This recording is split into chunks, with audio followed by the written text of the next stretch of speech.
واقتلوهم حيث ثقفتموهم وأخرجوهم من حيث أخرجوكم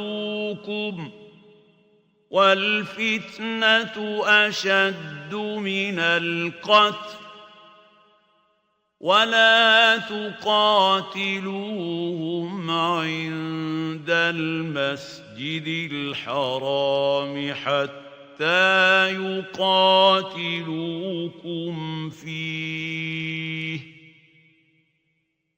فإن قاتلوكم فاقتلوهم كذلك جزاء الكافرين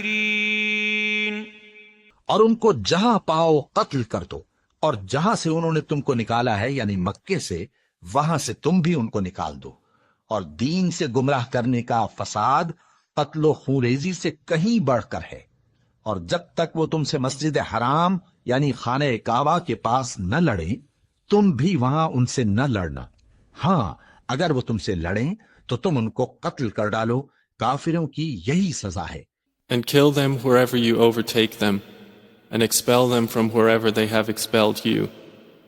And fitna is worse than killing.